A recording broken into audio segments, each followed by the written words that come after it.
Everyone. देखिए छत्तीसगढ़ का अभी एग्ज़ाम होने वाला है कुछ समय में और हम लोग एमपी का अकोमोडेशन कंट्रोल एक्ट भी डिस्कस कर रहे हैं, जिसको मैं डिटेल में डिस्कस कर रही हूँ आपके साथ। तो वहाँ पे डिटेल में इसलिए डिस्कस किया जा रहा है क्योंकि वहाँ पे वो प्रीलिम्स और मेंस दोनों में ही पूछा जाता है। लेकिन छत्तीसगढ़ में जो है ये एक्ट सिर्फ प्रीलिम्स में ही आते हैं, तो इसको हम प्रीलिम्स के पॉइंट ऑफ व्यू से डिस्कस करेंगे।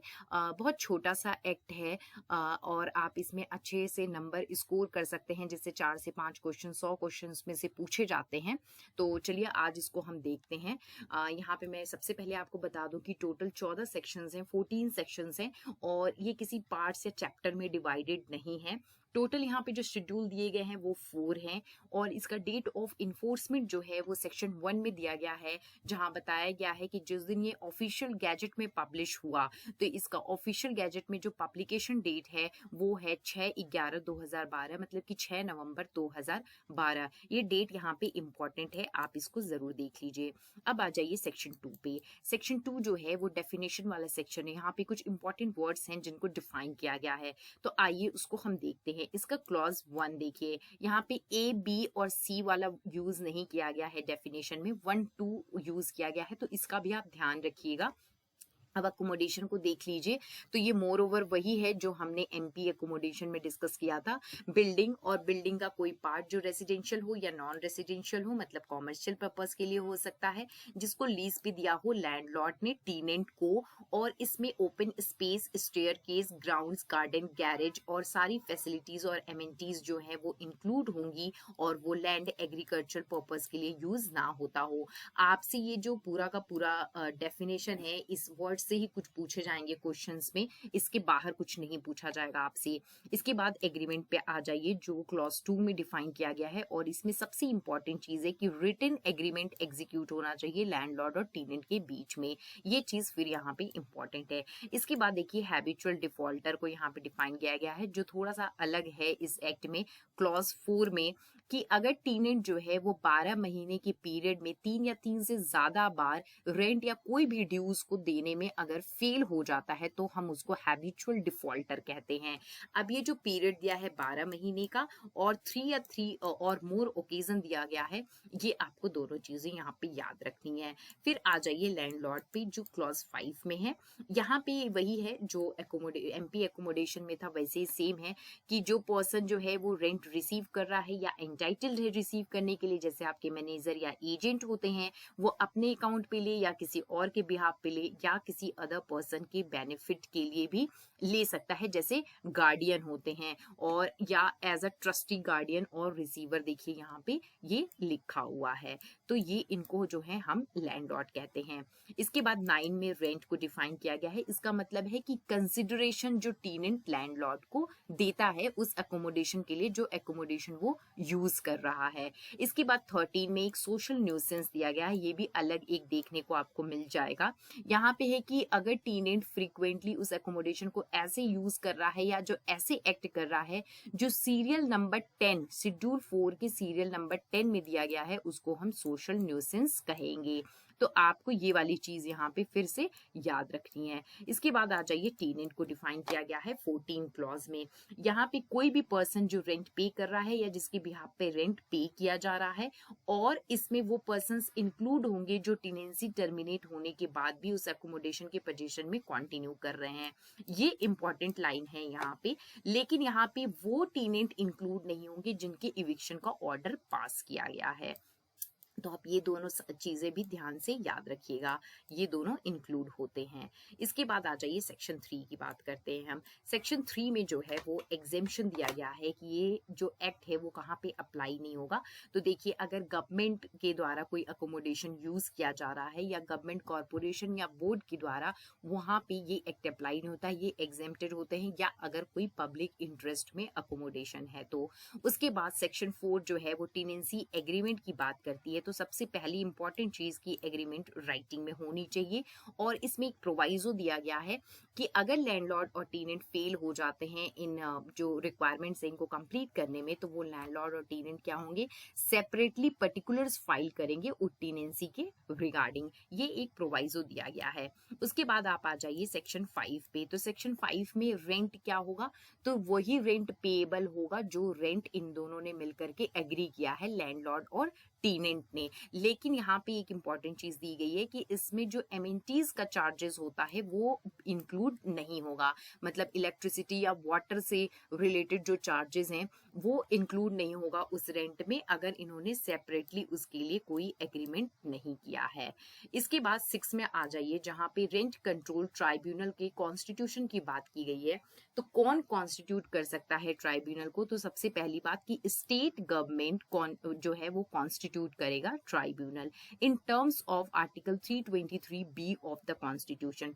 कॉन्स्टिट्यूशन में आर्टिकल 323 और बी वो ट्राइब्यूनल से रिलेटेड है। यहाँ पे 323 के टर्म्स में जो ट्राइब्यूनल कॉन्स्टिट्यूट होगा वो है, और इसको हम छत्तीसगढ़ रेंट कंट्रोल ट्राइब्यूनल कहेंगे। ये जो ट्राइब्यूनल है ये क्या करेंगे, एडजुडिकेशन और ट्रायल किस चीज का, अगर रेंट से रिलेटेड कोई ऑफेंस है, कॉम्प्लेंट है या डिस्प्यूट है, या टेनेंसी कोई इशू है उसका रेगुलेशन कंट्रोल है, या लैंडलॉर्ड और टेनेंट के कोई राइट्स एंड ऑब्लिगेशन है, उनके एडजुडिकेशन और ट्रायल की बात है। इसके बाद इसके क्लॉज 2 पे आ जाइए जहां पे कहा गया है कि स्टेट गवर्नमेंट जो है वो यहाँ पे इस ट्राइब्यूनल का एक चेयरमैन अपॉइंट करेगा। अपॉइंट कौन करेगा ये आपको याद रखना है, स्टेट गवर्नमेंट करेगा। चेयरमैन को जो करेगा वो चेयरमैन क्या होना चाहिए, हाई कोर्ट का रिटायर्ड जज हो सकता है या डिस्ट्रिक्ट जज का रिटायर्ड और सर्विंग जज हो सकता है।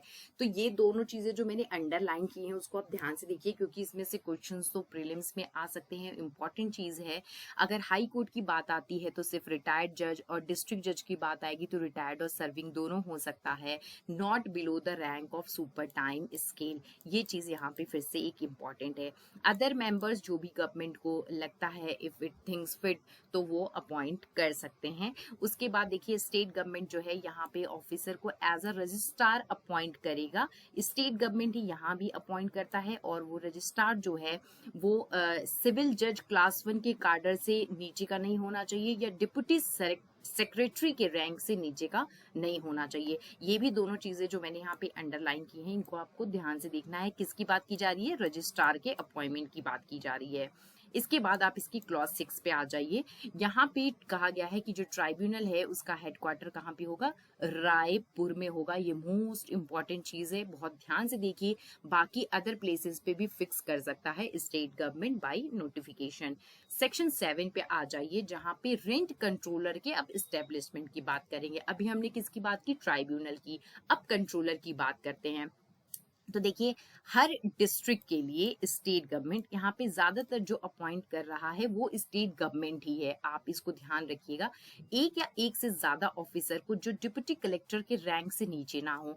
अब यहाँ पे देखिए डिप्टी कलेक्टर वर्ड यूज किया गया है, जबकि ट्राइब्यूनल में जब हम रजिस्ट्रार को अपॉइंट करने की बात कर रहे थे तो वो डिप्टी सेक्रेटरी से नीचे के रैंक का नहीं होना चाहिए, लेकिन कंट्रोलर के केस में वो डिप्टी कलेक्टर के नीचे से रैंक का नहीं होना चाहिए, उसको हम कंट्रोलर, रेंट कंट्रोलर यहाँ पे स्टेट गवर्नमेंट जो है वो अपॉइंट कर सकती है, और विथ टेरिटोरियल जुरिडिक्शन जो स्पेसिफाइड करेगा डिस्ट्रिक्ट कलेक्टर। ये भी यहाँ पे इंपॉर्टेंट है।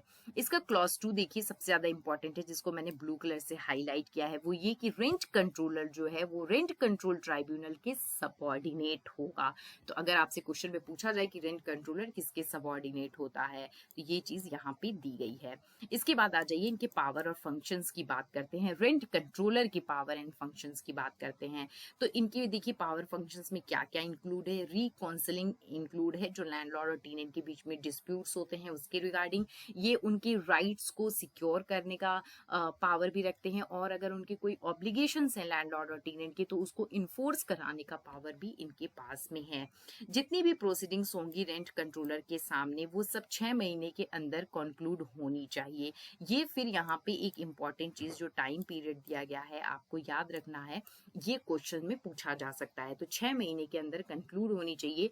और 6 महीने किस दिन से कंटिन्यू होगा, तो जिस दिन रिस्पोंडेंट फर्स्ट अपीयर हुआ है या on which the respondent is set x party, उस दिन से 6 महीने हो सकते हैं।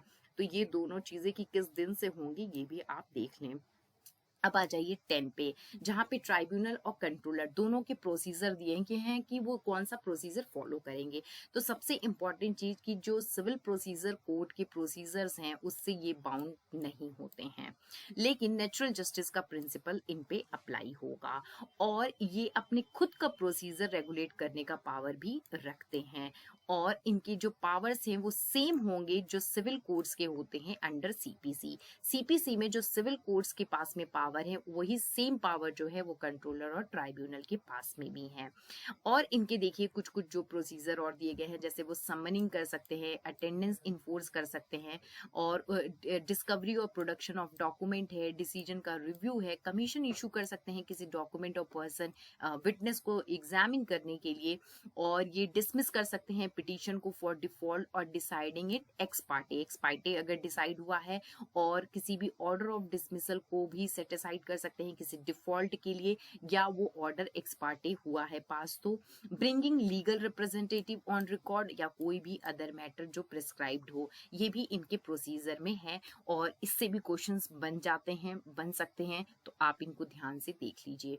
उसके बाद आ जाइए 11 पे, जहां पे एग्जीक्यूशन की बात की गई है कि जो ऑर्डर पास होंगे उनको एग्जीक्यूट कौन कराएगा। अब यहाँ पे सबसे इंपॉर्टेंट चीज है एग्जीक्यूट कौन कराएगा, तो रेंट कंट्रोलर एग्जीक्यूट कराता है। फिर आपको यहाँ पे ये वाली चीज याद रखनी है, सेक्शन 11 में किसी भी पार्टी के एप्लीकेशन पे वो किसी फाइनल ऑर्डर या किसी भी ऑर्डर को रेंट कंट्रोलर एग्जीक्यूट करा सकता है, और एग्जीक्यूशन के समय उसके पास क्या क्या पावर होंगे वो देख लीजिए। तो वो किसी भी मूवेबल और इमूवेबल प्रॉपर्टी को अपोजिट पार्टी के अटैच भी करा सकता है, और सेल भी, अरेस्ट और डिटेंशन भी हो सकता है अपोजिट पार्टी का, एक या एक से ज्यादा अगर उसके बैंक अकाउंट्स हैं तो उनका अटैचमेंट भी होगा, and the satisfaction of the amount of order to be paid from such account.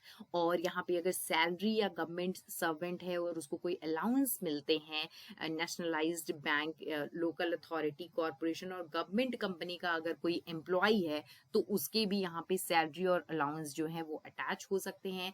किसी एडवोकेट को अपॉइंट कर सकता है एज अ कमिश्नर। अब आपको यहाँ पे ये चीज ध्यान रखनी है कि जो अपॉइंट करेगा कमिश्नर वो कौन हो सकता है, तो एडवोकेट हो सकता है, और किसी भी रिन्यूमरेशन पे और एक टाइम फिक्स करके, या किसी डिप्यूटी को भी एज अ ऑफिसर वो ट्राइब्यूनल का जो है वो अपॉइंट कर सकता है लोकल एडमिनिस्ट्रेशन, लोकल बॉडी के लिए उस ऑर्डर के एग्जीक्यूशन के लिए। और साथ ही साथ यहाँ पे डिलीवरी ऑफ पोजेशन भी है of the premises to the applicant. Applicant को यहाँ पे जो प्रेमिसेस का पोजेशन है वो भी डिलीवर किया जा सकता है। तो ये जो है एग्जीक्यूशन के समय में रेंट कंट्रोलर के कुछ आपको यहाँ पे क्राइटेरिया दी गई है कि वो क्या क्या कर सकता है एग्जीक्यूशन के लिए, ये बहुत इंपॉर्टेंट है। उसके बाद आप सेक्शन 12 पे आ जाइए, जहाँ लैंडलॉर्ड और टीनेंट के राइट्स एंड ऑब्लिगेशन दिए गए हैं। तो जो टीनेंट का राइट है वो शेड्यूल 1 में है, और लैंडलॉर्ड का जो राइट है वो शेड्यूल 2 में है। इसको भी आप ध्यान से देख लीजिए। जो अपील दिया गया है सेक्शन 13 में, यहाँ पे कहा गया है कि जो भी रेंट कंट्रोल ट्राइब्यूनल का ऑर्डर होगा उसके अगेंस्ट अपील कहाँ जाएगी, सुप्रीम कोर्ट में जाएगी। मोस्ट इंपॉर्टेंट चीज है, ध्यान से देख लीजिए। और यहाँ पे 13A में रूल बनाने का पावर जो है वो स्टेट गवर्नमेंट के पास है। तो ये आपका पूरा हो गया रेंट कंट्रोल एक्ट, और ये जो मैंने आपको बताया है ये प्रीलिम्स के लिए सफिशिएंट है। अगर आप इसको ध्यान से और अच्छे से पढ़ लीजिए तो इसके बाहर से कुछ बहुत ज्यादा प्रीलिम्स में क्वेश्चंस नहीं पूछेंगे, और आप आसानी से यहाँ पे 4 से 5 नंबर सिक्योर कर सकते हैं। Thank you.